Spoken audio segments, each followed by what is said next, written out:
Take a look back at 2017's most memorable fashion moments. Coming up on the Year in Fashion 2017.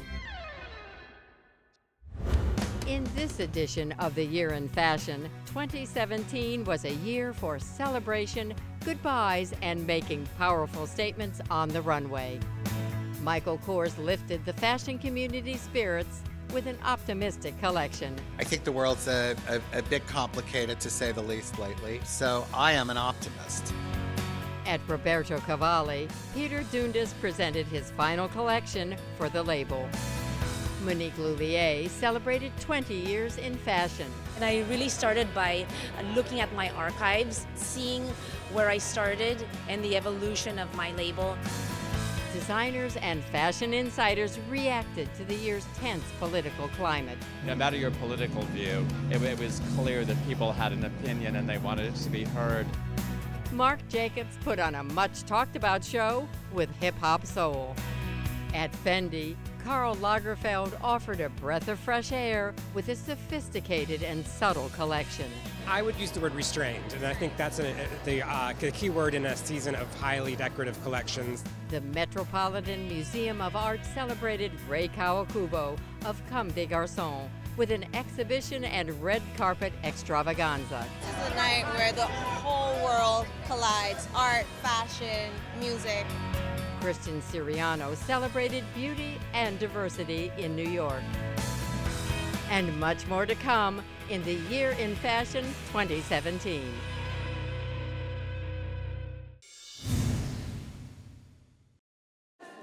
In New York, Michael Kors offered a welcome respite from the real world, delivering an up-tempo collection with a positively powerful message.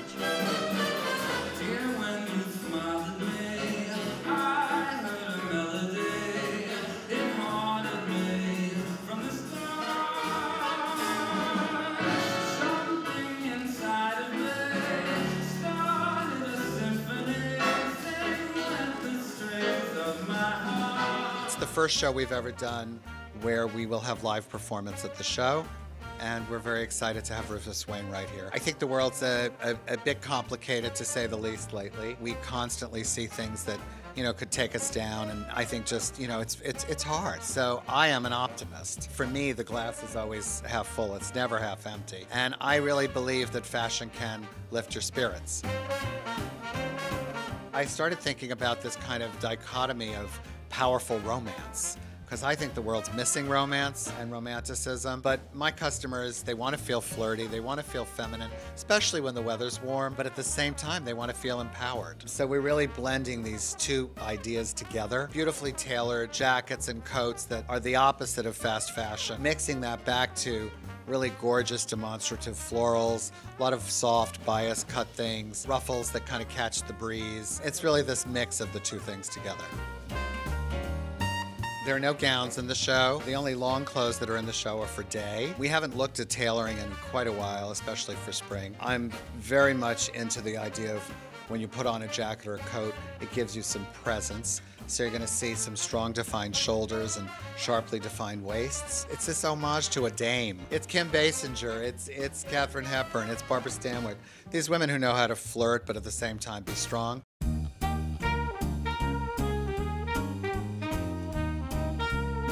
Michael Kors is an unsung national treasure at this point. He just puts a smile on everybody's face, and I think when we walked in the room and we saw that the arrangement for the runway was different this time, we knew we were in for a treat. I left that show in such a good mood, and it stayed with me for the rest of the day. Michael Kors is always optimistic. What I really liked, there was things going on with sleeves, whether there's like some pleating or some slits in the sleeve or buttons all the way up or some interesting puff detail. I liked all of the cool sleeves in that show.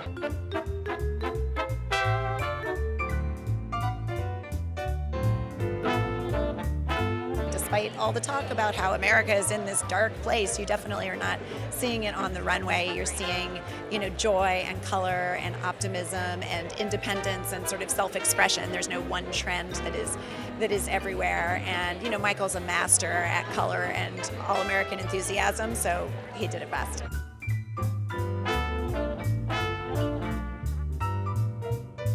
I am the big flag waver for what I call democratic fashion. Now we see that in a small town, we see sophisticated people of all ages everywhere in the world, and it's like a big global conversation that I'm having with my customers.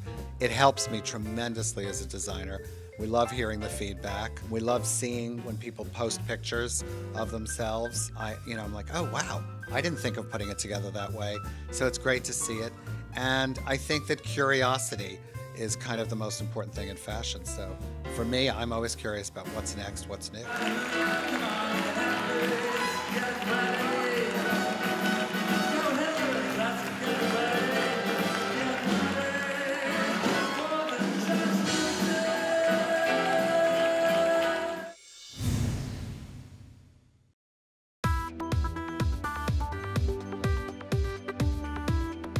Well, I don't think that Karl short-circuited with this collection. I thought it was quite original, very fun.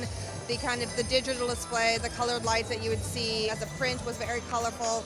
I like that you saw the hallmark Chanel elements having this kind of updated, new next generation, digital age approach, which is very Karl. He always has his finger on the pulse of what's going on. In the last collection, it was all about emojis, and now he's taken that to the next level and actually got into the nuts and bolts of what's creating the world that we live in today, which is basically numbers, digitals, wires, all that good stuff. So yeah, he went really dug down and drilled down into the essence of the digital age. I love Chanel today.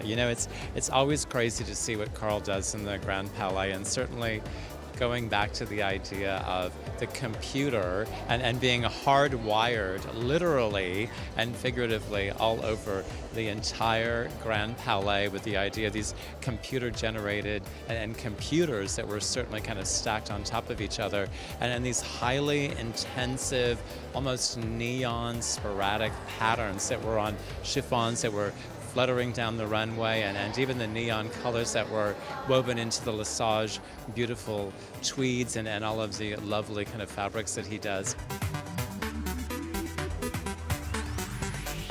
Whenever we think about fashion, you definitely want to be aligned with thinking about the future, because as more and more brands are finding it difficult to keep up with the sales and the social media coverage of their collections, it's nice to have a collection that's sort of based on things like themes of technology and futurism, and Chanel was amazing. There was a real youthful quality to it. It was interesting. The girls either had a real kind of a funny little flat ballerina. It's certainly going to be another time for the ballerina again, and those baseball caps. It's kind of cattywampus all to the side, but feeling a little hip hop, feeling a little rapper, feeling a little 90s. But I liked all that kind of melding together. Chanel, there's always so much wit there, and that is the joy of Karl, and that's how his mind is so alive. He's so invested in it, but he misses nothing. And I love the kind of sort of almost a loose like 80s hip-hop feeling too, with the sideways hats and the jackets backwards, and there's always this classic Chanel house, but it's just delivered with such spark. It was what makes all those cool young girls want to wear it. It always gives it a very fresh language. It was really interesting to see him rein right back from those great sort of elaborate sets to something that was actually very antiseptic. And it really focused the eye on the workmanship of the clothes. There were digital prints that looked like sort of explosions, some that looked like, a bit like the static that precedes a desktop meltdown. And then all those little tufted boucle jackets that sort of look like the frazzled ends of a cable that's about to die. I mean, the main thing it showed to me was that, digital schmidigital. I mean, it's all about the craft at Chanel, and thank goodness for that. And actually, you could see some really beautiful workmanship there. It's always expect the unexpected at Chanel, and they turn the Grand Palais into more than an exhibition space. They turn it into high drama and theater. But the great thing is the clothes never are diminished by the power of what they create on the set. Really good show for Karl. He never disappoints here in Paris. He is the godfather at this point of the entire fashion industry, and he leads the way.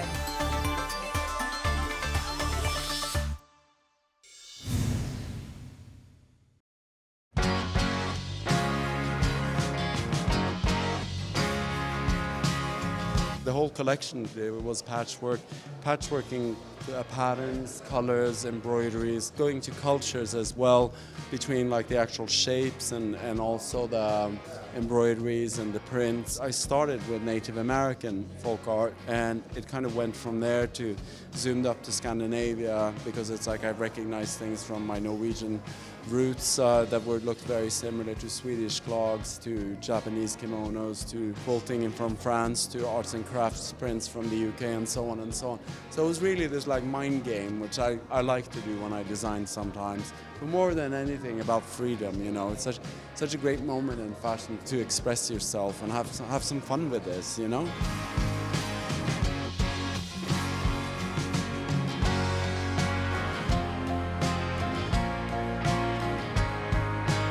I think that Cavalli is a lifestyle brand where the element of freedom and the element of casual, even though there's a Baroque language within the house, which I like and I share very much, but there's also a very casual one as well. One of the starting points of the house was the denim. It was also the patchwork of printed leathers as well. Some of the things that I've done, revisited a little bit today. But it isn't so much necessarily like a suit, certainly not like a necktie unless it's for a girl. So it should have an ease, I think.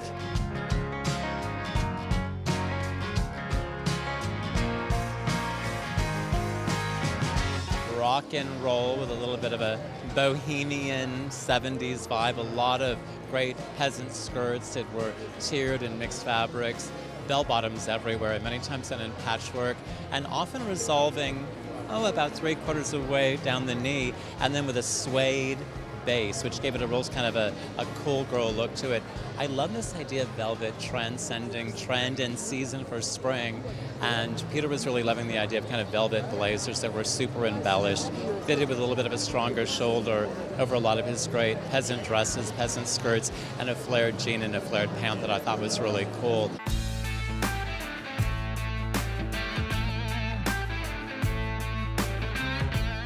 Peter's a really groovy guy, and I think you could see that from his latest Cavalli collection. There were a lot of references, but he really settled into making this kind of a boho rock and roll collection, and I really like the references. Being from LA, I really like the references to Nudie Cohn, who was a rodeo tailor who dressed everyone from like Graham Parsons to Elvis Presley in those flared pantsuits, which we've seen in a few places this season, but his were great and embroidered. There was one in like an orange velvet that I loved, and you know, just lots of fringe, kimonos, like clogs, just a mashup of all these different references, and I thought it was really fun.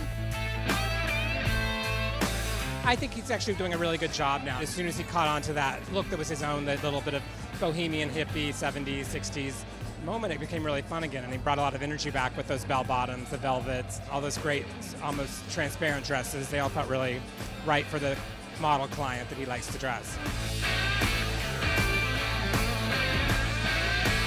Just weeks after the Roberto Cavalli show, it was announced that Peter Dundas would be exiting his role as creative director at the Italian label. Later, in February 2017, he announced that he would be launching his own eponymous line.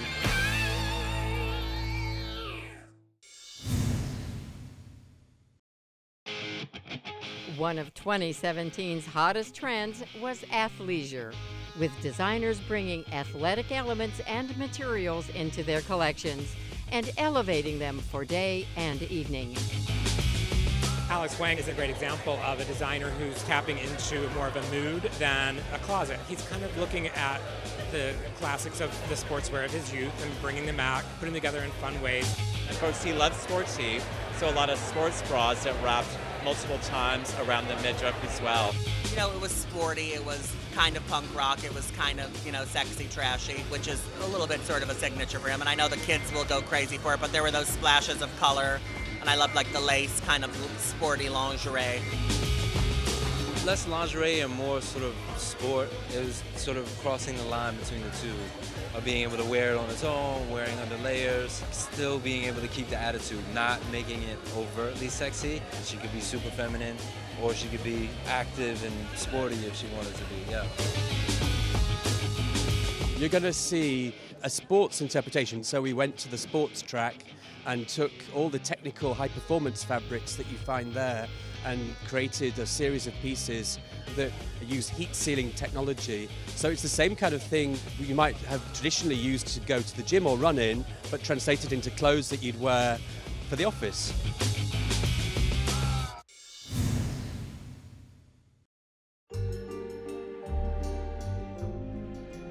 We started off looking at witchcraft. It was very much a part of our lives growing up on a small island in the north of England, which seems weird, but there were lots of witches around. You know, we'd go to a witch like some people go to doctors. And so that interested us, and the portrayal of witches as being very dark, but really we think of them more medicinal and more to do with the earth. So we looked at pagan. Yeah, so the pagan tradition very much was about the earth and nature, and actually it was more romantic than dark, and so that was the main element we wanted to get across with the collection. Also, because we like to have opposite elements to the collection, we looked at subcultures in society as well. So we looked at skinhead and suede head and goth, but goth led us more to the Tokyo pastel goths, which was all very pretty feminine colours, so it was just like taking references from that.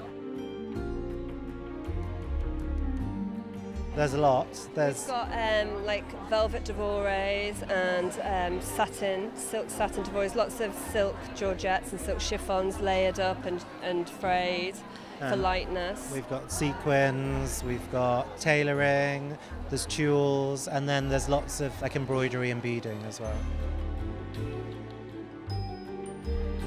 You know, it was very witchy, and I can get into any kind of extreme theme like that. So there was a lot of black, which a lot of fashion people really like, but it was kind of in a crazy, fun way, and I really loved the sparkly pieces and the sheer pieces with ruffles. So it was cuckoo crazy, but at the same time, still had a lot of the trends that women love and want to wear. I've come to the Preen show because I work with Preen line quite a lot. I'm wearing one of their dresses. I'm excited to see the collection. I'm a big fan. I'm a dress girl because I hate faff, so I hate the idea of having to think what to wear. So they're mainly dresses, and I just think that their designs, the fit, everything is right up my street. I had a really long, like, black dress that was kind of low, and they put flowers all over my chest and arms, and it was beautiful. It was so cool. It was a good mix between witchy and kind of like pretty. I think she's kind of quite an independent spirit, quite original, knows her own mind. She's kind of like a modern woman, you know. The modern woman needs many things in her life, and she lives a busy life. So one minute she's at a party, the next minute she's in the boardroom, the next minute she's with the kids at the weekend. So it's kind of like the modern woman doesn't want one look, she doesn't want one style, she wants to have interesting things for her life. I think that we are darkly romantic.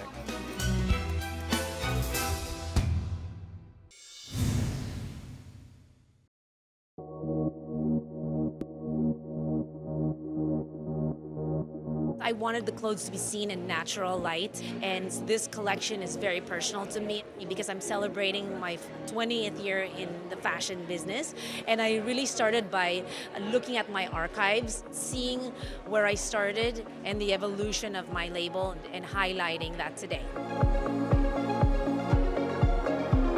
Then I went on this journey of what were the best sellers early on in the collection, what were the signature pieces that still are so relevant today. I wanted to bring those back and add movement and fluidity into the clothes. It was really an amazing journey. It doesn't feel like 20 years has gone by, and I've really enjoyed the journey, and I've also really built a great team behind me, so it's rewarding at the same time.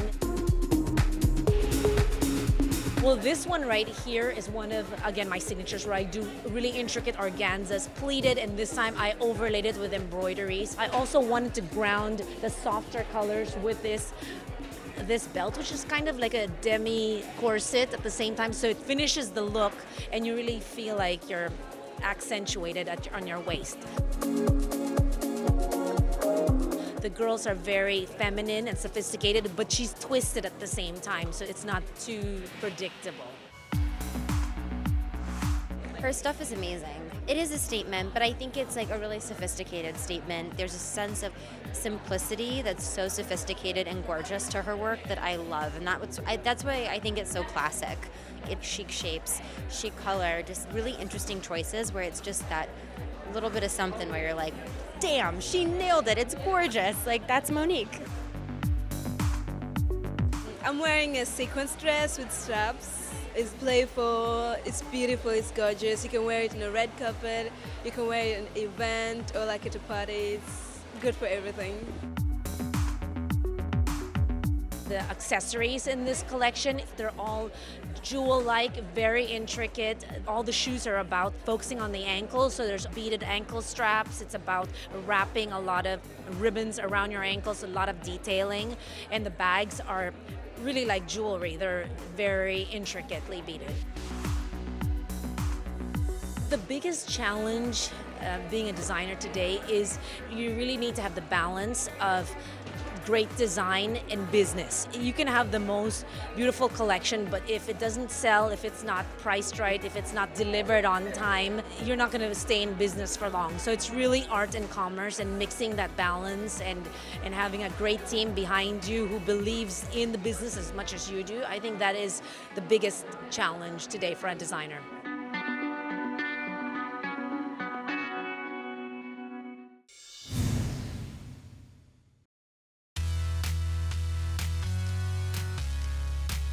Well, the inspiration behind the show is chic, funky, glamour, Afro-chic. It's about Gina McDonald's trip to Africa.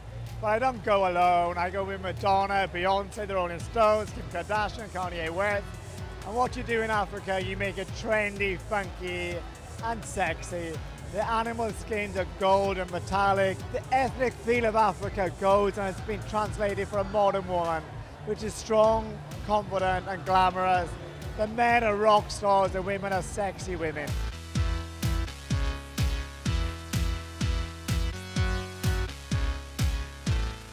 It's fabulous to have all my family, my friends, all here to celebrate an amazing day. You know, London royalty has come to a gym in London, but you know, I hope everybody's enjoyed it and we've rocked the house.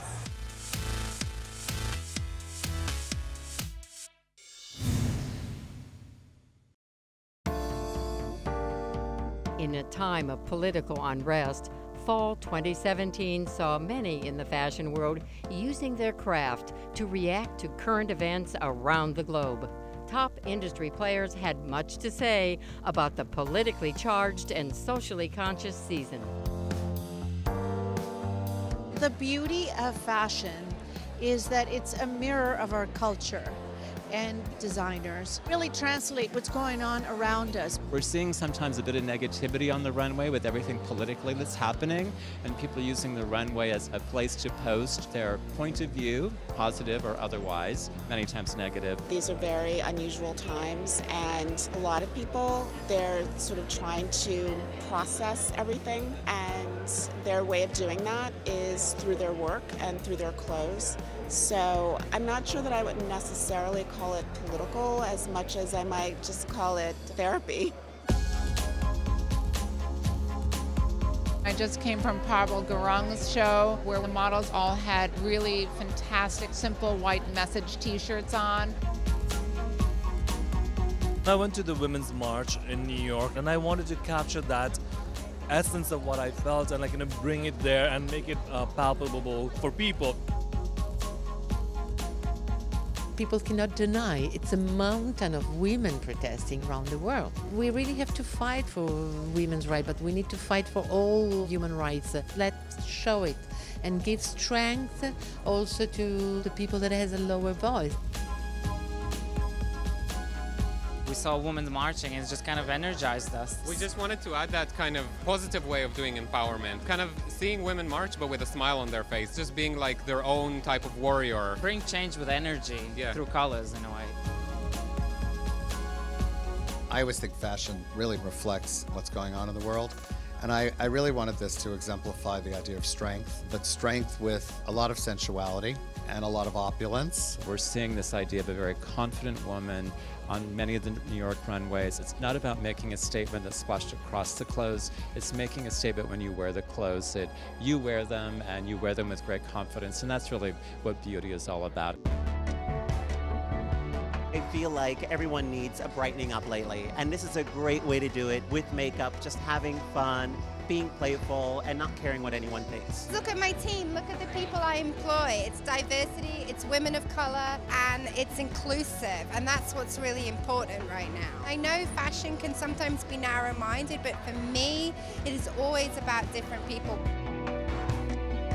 We all have a responsibility to be accountable for the way that we perceive other people that may be vulnerable, or include or not include people. Seeing as we have a platform during London Fashion Week, it's our small opportunity to start a conversation. I think fashion's role in a major way right now is shining our light on how we put out what beautiful is. And to me, beautiful is a wide spectrum of diversity. Beautiful encompasses all women. Identity is the heart of fashion, and it's what makes fashion so transformative and gives us the potential to transform communities, transform people's thinking about each other and themselves. All of that is possible by what you wear.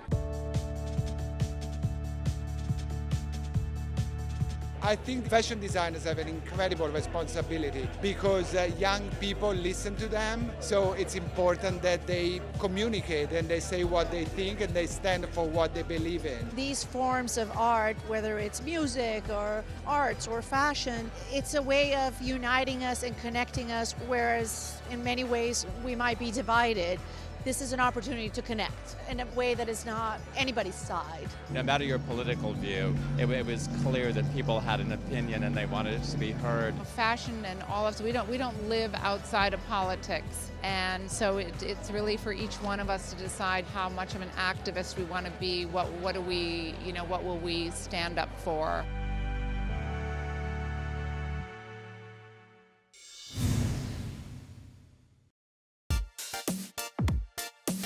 God, a phenomenal show. As you know, we were instructed to be present in our experience. So inside the armory were two lines. Everybody had a front row seat. There were just two very narrow lines of chairs, and the girls came out one by one without any music. We really could absorb all of the fashion. Oh, I thought that was fantastic, back to the roots. No music, no choreography, no set, just the clothes and some good ideas. Very New York, very Marc, I think the mood of the moment. We're in such a time of change where so much seems wrong and you don't know what's right. And Marc is one of the few people who has the nerve to just do something radically different that just changes everything. It was so distilled down to the bare minimum, and I feel like my palette is completely cleansed and I'm ready to move on. It was a very 90s hip-hop feel, the big bucket hats, the huge furs, the tracksuits, the sweatpants. I thought it was dope. I liked how he was bringing it back. I'm wearing a gold short dress that has gold sleeves, and then a velvet gold, it's like a blazer jacket. It's gorgeous. Then lovely shoes, boots just below the knee. So incredible and amazing to see the detail they put into every single piece of clothing. The show was incredible. It was really beautiful. I really loved the color palette, the beiges of it were really spectacular. I liked that it felt accessible and we could wear it. That was awesome. Today I'm wearing a fur jacket, fox, with a long black pants. It's something I would wear in my real life. It's that cool. I love it. Being a part of Marc's show is always exciting because the show is always different, so we don't know what to expect. It's really exciting. This is my first show ever, yeah. Especially as a trans model, it's pretty exciting to do such a big show during New York Fashion Week. Marc's amazing, yeah. Marc's really cool and really, really sweet and nice, yeah. His show notes explain how, growing up, he was really inspired by the hip-hop culture and the music culture that was happening in New York. And this is his homage to that. And then once we came out, here they are as a spread with the incredible music. So really, and this was an incredible surprise at the end. So the cherry on the cake.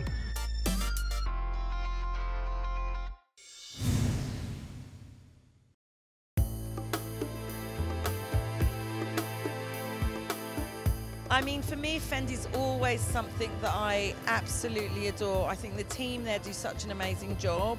And I think when we go there, we expect the femininity, but also the little cheeky twists. And I think this season was an evolution with lots of the transparent dresses and the really high waist-hipped undergarments seen through the transparent dresses, which I absolutely adore.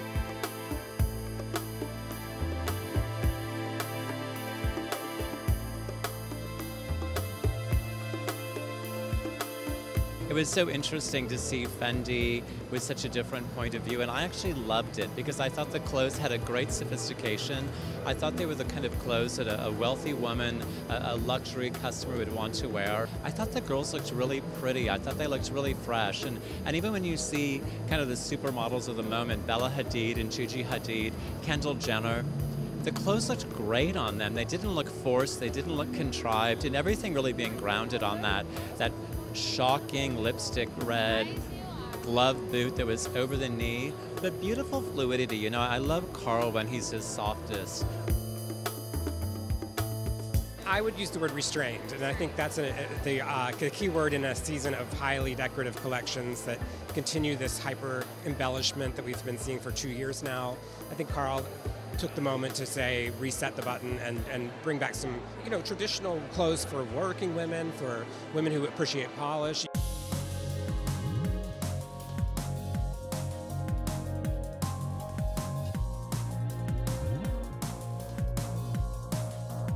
Well, I thought for Fendi it was a remarkably straightforward show. The clothes were very grown up. Love the red boot, love the casting, love the use of the girls, and I thought it was an excellent show for Fendi. And I think at a time when people are looking to invest in things of great quality, I think he nailed it beautifully.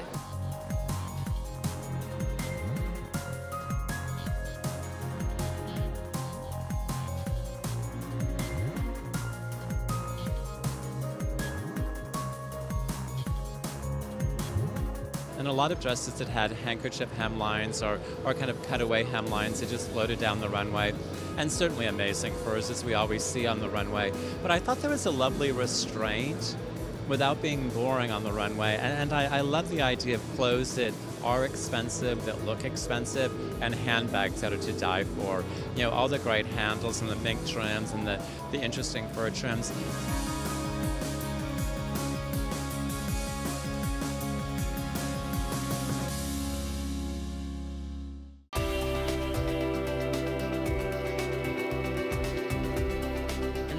When so many designers seem a bit confused about where they want to go with fashion in these challenging times, I thought the show had a real definite point of view.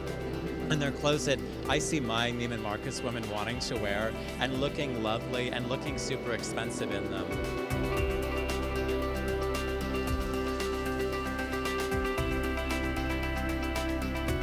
It just took me to somewhere, oh, I want that dress for my holiday and that one for my real life. And of course there was the structured suiting and all the things you want, the bag, the shoe, all those things, but you still had so much of that really beautiful softness and femininity, and the luxury was in the detailing. It wasn't showy, it was very subtle and quiet and clever, so I loved that. I loved it so much.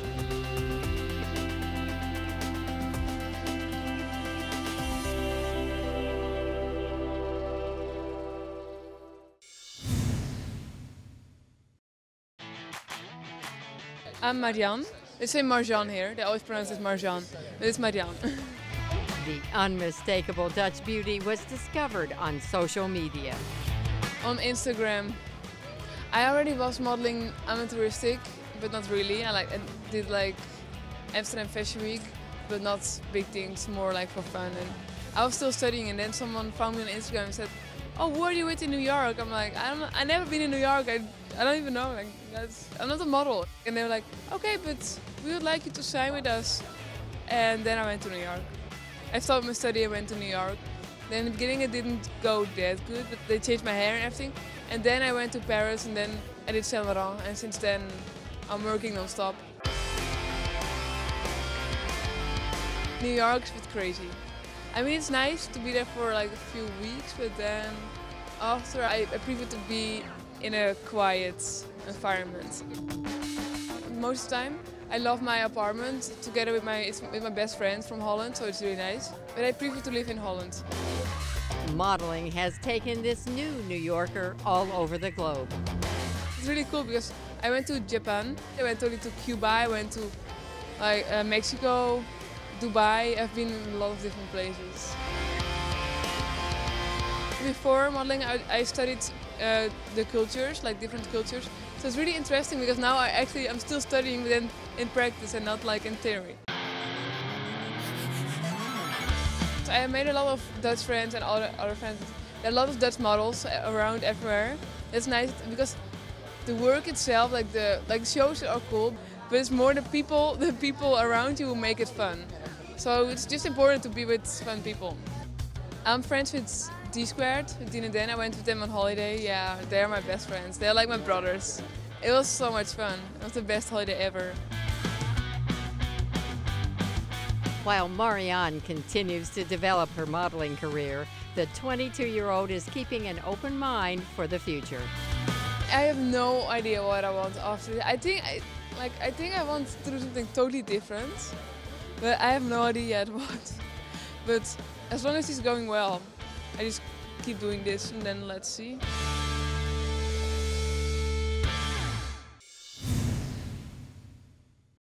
This is a night where the whole world collides, art, fashion, music, and it's one of the biggest nights of the year.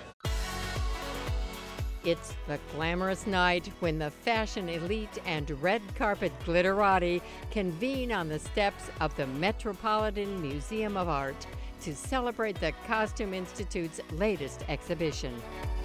I think it actually takes a couple Super Bowl rings to get you an invite to a place like this. You see these beautiful gowns that you normally wouldn't get to see, and the work and the detail and the creativity that goes into it. I think it just celebrates all of that together. It's all about how you feel inside. The best dress is the person that feels the happiest about their look. For 2017, the spotlight was on Rei Kawakubo, designer of the Comme des Garcons label and her avant-garde fashions. She's just an incredible artist with such a unique vision, and I think it's just, she represents possibility, and that's just such an amazing thing. I love Rei because she's exquisite in her vision of perseverance and her point of view. We're going to celebrate tonight. She's an artist and very imaginative, ahead of her time. The Tokyo-based Kawakubo's designs resist definition and have been described as riddles devised to baffle, bemuse, and bewilder. Art of the In-Between explores her aesthetic sensibility. The Art of the In-Between references what I always felt is where her work both emerges and occupies, which is the space between entities or boundaries. I think what she attempts to do is try to resolve these boundaries and create something new from them. So the show's separated into 9 binary oppositions that she resolves and dissolves. The one behind is probably the most obvious, which is it's called object-subject, and it looks at how she blurs the boundaries between the body and dress, and between object and subject. And that's something she's done throughout the whole career. One of the sections that's again quite powerful is one called self-other. Fashion by its very nature is dichotomous. It separates me from you, it separates two people. And what this section looks at shows how she tries to, again, dissolve the boundaries between self-other, whether it's to do with East-West or male-female or child-adult. They're oppositions, again, that are artificial, and she, I think, exposes them. It's about showing hybrid identities. It's really exhilarating to see Rei's work assembled in this way and to realize how astonishingly innovative she's been. I mean, I think particularly looking at the pieces from 82, 83, I mean, the very first pieces, they are as astonishingly modern and appropriate for contemporary life as they were then. And that's not something you can really say for any other designer's work from that period.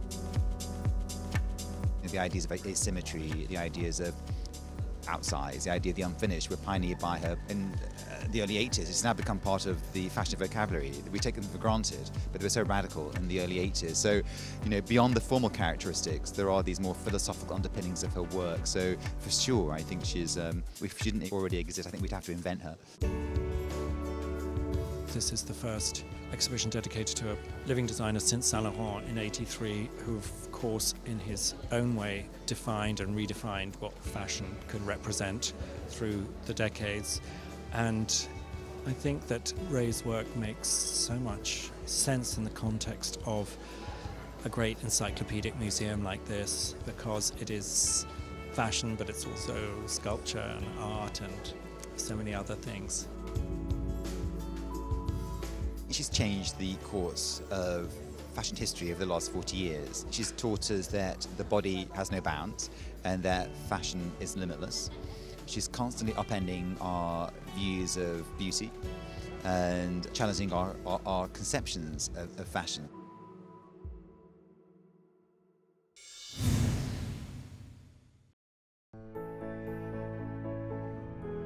Let's say the starting point was a comeback to Paris, because last season I went to Japan. I brought a lot of inspiration for the spring-summer collection from elsewhere. And then I said, maybe this is the time to really go back to Paris, go back home, open a book of French history and rediscover why French fashion is always the trendsetter in the world. So this was the starting point. I started looking really at the history of costume, history of fashion, even before like the age of the couturier that everyone always talks about. I went back to the Napoleonic era, to like Louis XIV, to Marie Antoinette, and I thought why they were always the trendsetter, why everyone else in Europe always imitates them. And I started taking their elements, and I think that today that's still happening in fashion. Everyone still looks at Paris for inspiration, and I thought that was super interesting. So I took this element from the past and I mixed it with the future. I was already knowing at that point that I would have this set for the choreography, so I really worked with the set. I took the colors from the room and I did lace that is in the same color, so it's a bit of a camouflage of metallic. And then the statues that you see here, I took the inspiration for the draping of the coats. So in the end, the presentation, it goes from really pure and really white to the more extravagant pieces at the end, which are really this kind of opulent French sensibility for me. Obviously, in winter, you always feel like you want to buy or wear like a coat.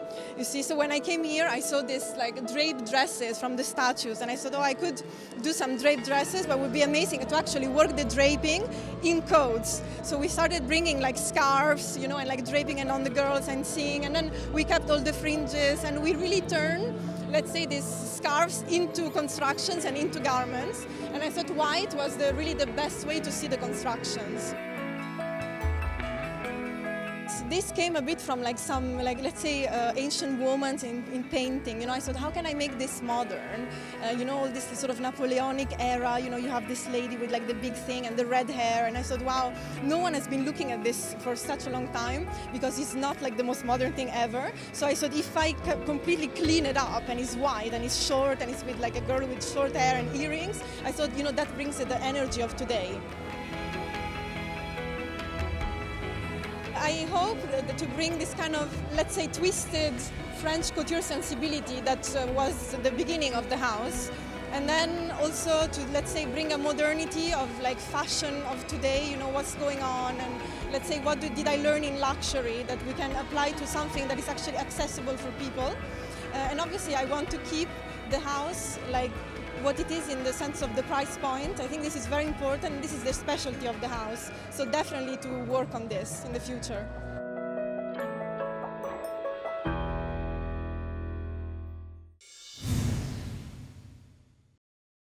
At New York's famous Plaza Hotel, Christian Siriano drew his audience into a fashion fantasy with a body-positive message. So originally jumping off point was the Valley of Fire National State Park, but I think the idea there was that I just felt like when I was there, I was really like in this dream world, driving through. It just was unbelievable, and I think the idea was, I don't know, I wanted, today at the Plaza, take everyone away from what's happening and just be in a dream, be in a beautiful place, see the craft, see what we created. And I think the whole color palette was really inspired by being there, the textiles, the fabrics we're using. Yeah, so that was kind of the idea.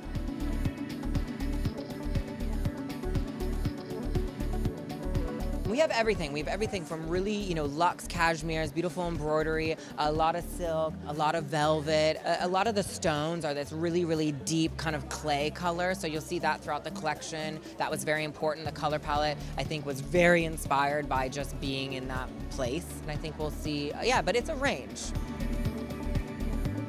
I've always been very proud to see what he does every year. He's really proven himself to be a true designer and a real lover of women. I think how he speaks out for women, what he's done with Lane Bryant and the Plus Women's collection, he understands that.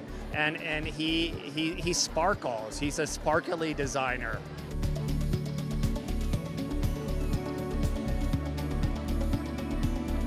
Well, Siriano is always one of my favorite designers. He's also a friend. I think that his inclusivity around bodies and genders and presentations are vital, and so I'm here to support his work.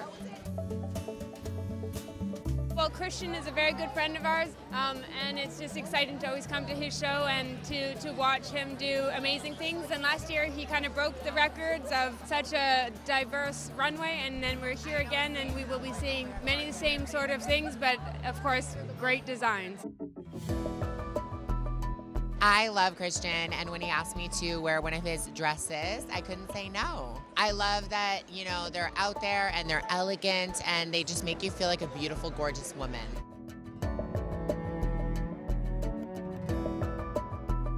The way they hug my body, that's like my most selfish love of his designs. And I just think he's also really thoughtful about the way in which he designs his clothes for all kinds of women's bodies. I think what's great today is you're really going to see a lot of diversity on the runway, not only in size, but people from around the world, different cultures, different women, and I think that is one of those things that I love to show. So I think there is something for everybody in this collection, I really do.